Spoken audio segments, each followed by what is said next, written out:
I feel like every year around this time, you get like emails and lists and articles about what books you're supposed to be reading during Halloween time.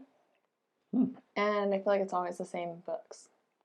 So we're here to give you a new list of books that maybe you want to read around Halloween time. But apparently I'm out of loop because I don't get any of those emails. No one wants me to read anything, apparently. I'll forward some to you. Okay, thank you. Now I'm worried that I picked out books that are on those lists, so don't judge me if so. But yeah, we're going to share some of our favorite Halloween reads, and hopefully there's something that's interesting for you. Sounds good. You should start. All right, so I will start. I'm going to start with American Gods. Now, this is a really interesting book. Now, anybody that reads Neil Gaiman is in for a treat. Neil Gaiman is interesting. That's probably the best way to describe him. What's weird?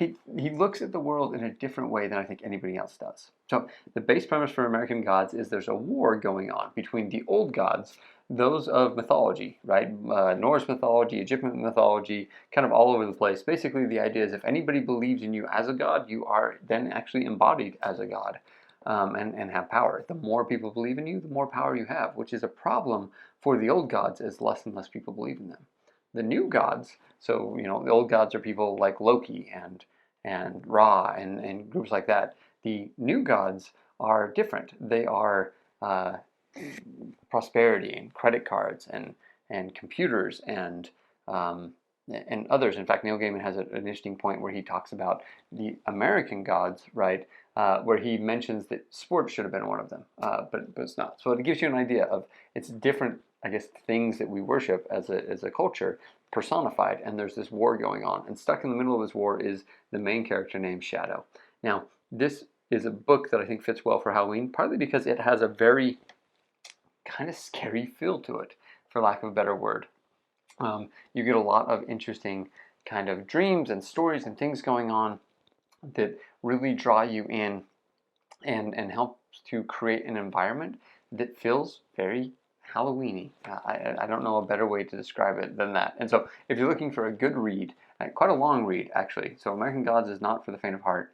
And on top of that, I believe there was actually a Showtime series maybe produced, may have been Showtime, of American Gods that have had good reviews. I haven't seen it myself, but it is a really enthralling book to get into if you're interested in this type of thing. I will say there's a bit of adult content in there, so be careful with that. You're going to get some of those interesting things, but you're also going to have some disturbing scenes. That's probably the best way to describe it. They're going to stick in your brain, and I've got one in my head right now that's hard to get out. But I think that's what makes Halloween books good, is that little bit of scary disturbingness that in the middle of the night you're like, oh my gosh, what did I read? And a little bit freaked out, for lack of a better word. American Gods, Neil Gaiman, highly recommend it. In fact, almost anything by Neil Gaiman is good Halloween reading. Seriously, Neil Gaiman is next level interesting. Speaking of, I believe Graveyard is Neil Gaiman, and I have not yet read that, but I bet that's high on the list of things being passed around right now saying read Halloween books. It's a good one. I loved Graveyard. I probably should preface, we don't read horror. None of these are horror. I mean, this falls about as close as you're going to get. I don't actually have any Stephen King, but I've read quite a bit of Stephen King. Yeah, We could have done The Stand King, or Pet King Sematary or some of those type of things. But I think those also would be on the list of the common Halloween books. Especially his new one, Holly. That one's everywhere. Okay, this one. Kendare Blake is her name. Good name. Half of it. 3 Dark Crowns is what this is called. And I chose this because where it's not necessarily creepy, you get like cool vibes here. So a set of triplets is born, and when this happens, everyone knows those 3 girls, they are going to be, one of them is going to be the queen. But they basically have to fight to the death to become the queen. So they are split up at birth to go to their kind of just respective places. One's an elemental, one is a poisoner, and one's a naturalist. So they go to their 3 places to be trained, and then starting the day they turn 16, the night they turn 16, something about their 16th birthday, like the war is on, it's time to kill and see who's going to be the queen, and then bam, they're the queen. So is there's something special about them, or is it just any triplets? This is what starts. This happens. No, it's like every generation. Oh, okay. A set of triplets is born. So like it's interesting. Okay. Yeah, and then like people are just prepared for it, and certain people are there anyway. It was really good. Very much like witchy and learning different things, different talents. Uh-huh.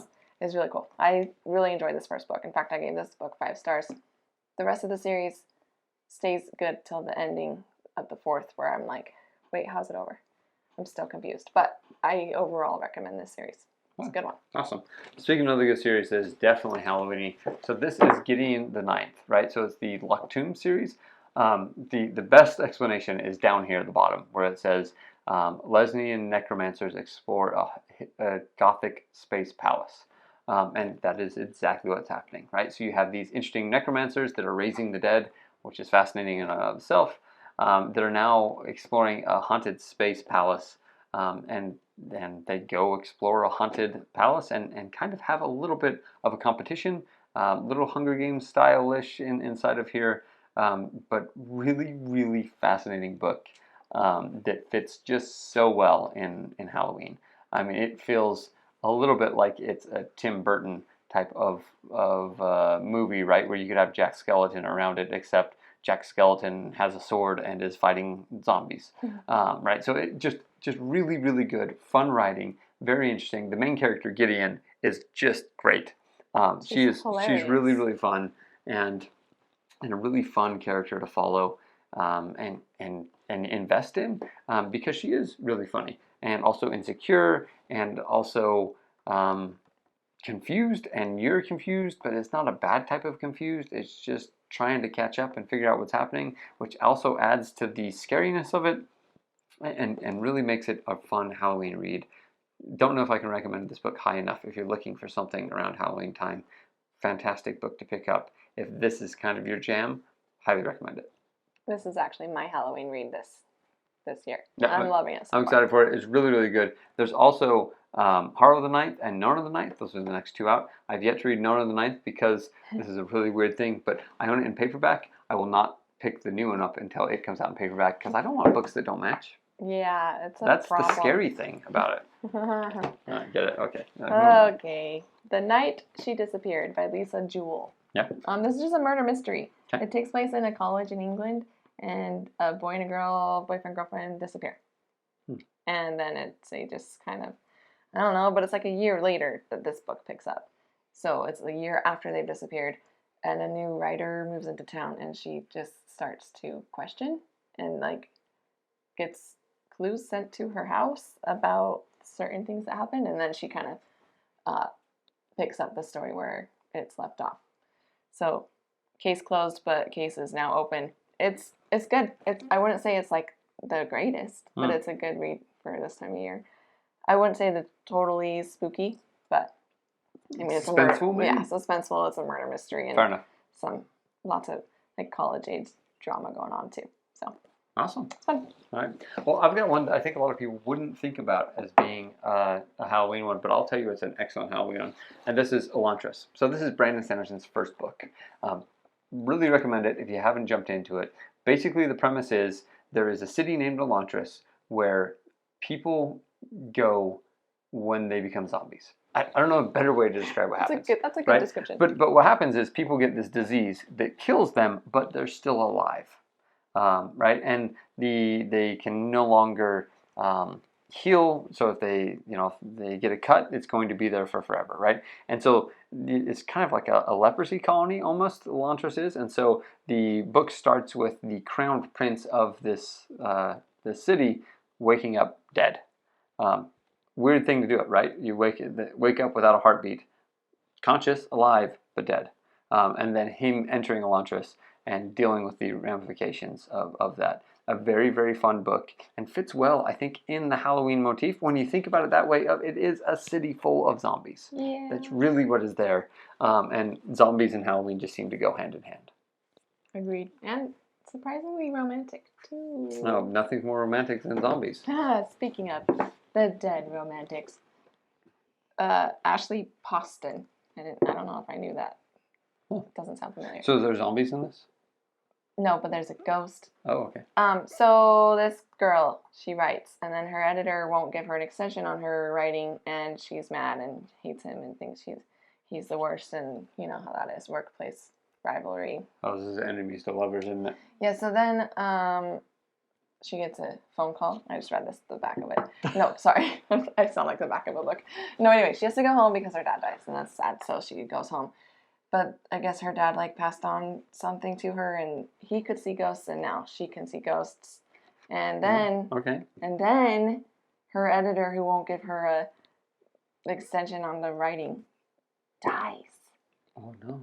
So now he... Hold up. I remember this one. This is the one where the romance is between the girl and the ghost. Yes. Yeah. Talk about unfulfilling romance. Anyway, so he, like, has some unfinished business that he needs her help with, and it's really cute, and they, like, become friends. So I actually really liked this book, and it's a ghost, so that's Halloween, so read it. It's a good Halloween one. Awesome. It's a fun one. Well, we hope that these give you some ideas of what to read this Halloween season. Halloween is a fantastic season if you lean into it and really enjoy the time here. And one of the best ways to do it is to read. Definitely. And these are a little bit outside of the box, but not really. Like, you can stretch it. Yeah, and I mean, I think all of these actually fit pretty well inside the Halloween motif here. I highly recommend American Gods, regardless if it was Halloween or not. Can't recommend Gideon the Ninth more. And Elantris is just fantastic. The other books you have, I don't know. If you're into ghosts, go for it. They really are good. I liked all of these books. I'm sure you did. Yeah, well, hope you have a good Halloween. Yep. Enjoy your reading. Yep. As always, I'm Blake. I'm Jamie. And we're Blamey. I guess so. See you later.